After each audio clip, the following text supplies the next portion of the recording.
you are going to be involved in a debate next week where you will argue that anti-Zionism is anti-Semitism.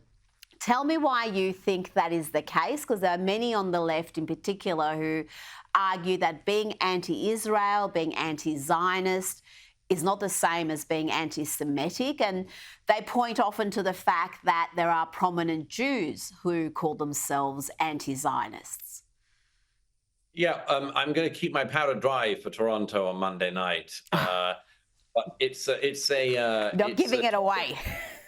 I'm not giving anything away. I mean, it's a topic that's incredibly important because just look at the way in which this word Zionist is now thrown around. I mean, the disgust with which it's thrown around, the way in which this word that describes this noble and wonderful concept of Jewish statehood is being used as a slur. And, you know, as I say, once again, and I've seen it myself, saw it recently in Australia, in Melbourne and Sydney, you had protesters screaming about Zionists. Zionists, do they know what they're talking about? I don't think so. So I do want to set the record straight on some of that.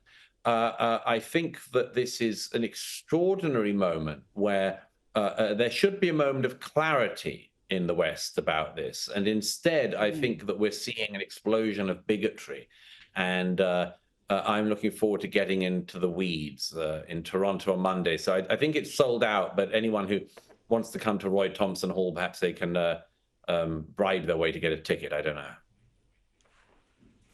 Well, I pity whoever is facing you in this debate. You're not a man I would want to be having a all-out debate on, particularly on an issue like this, because I know you're passionate about it. And the debate is timely because we now have people marching in America and elsewhere in the West calling on Hezbollah to murder Zionists. And there's, it's just disturbing footage. Let's have a quick look.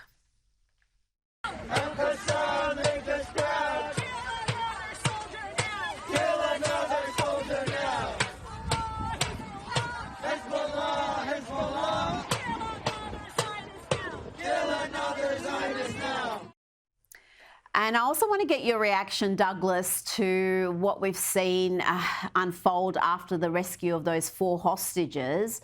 So much criticism of Israel's tactics and the alleged collateral damage from the rescue mission. Was there another way for Israel to rescue its people? Should they have issued a warning, as the BBC suggested, before launching the mission? It's amazing. First of all, on the Hezbollah people, just notice again, like the KKK, these people don't have the confidence to show their faces. Isn't it interesting that they're calling for support for a genocidal terrorist organization, but weirdly they cover their faces? Maybe they're not so sure of their views. Maybe they're not so proud of them. Maybe they know that Mummy wouldn't be so proud of them. Who knows? As for the sort of the raid this week, much of the media reported it as the release of 4 Israeli hostages. They weren't brave Israelis who are superbly trained went in and freed and rescued these poor 3 men and 1 woman.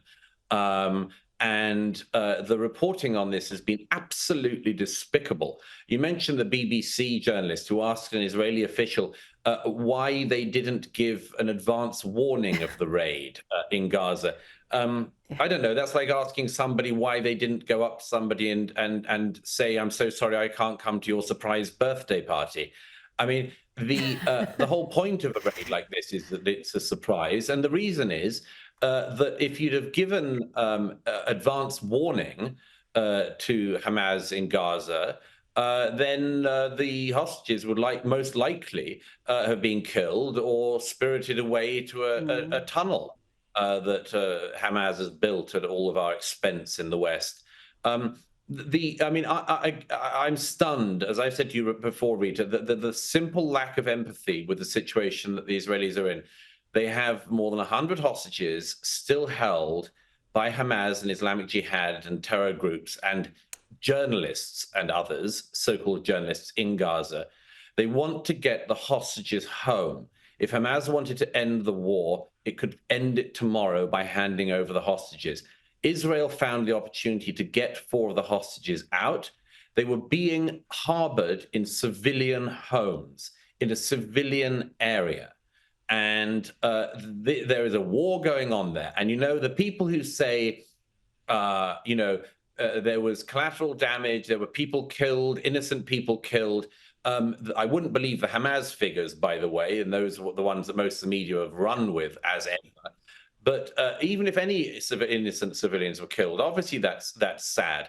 But the problem is that it's almost like there's a moral lesson in this. Don't kidnap people and hold them in your house.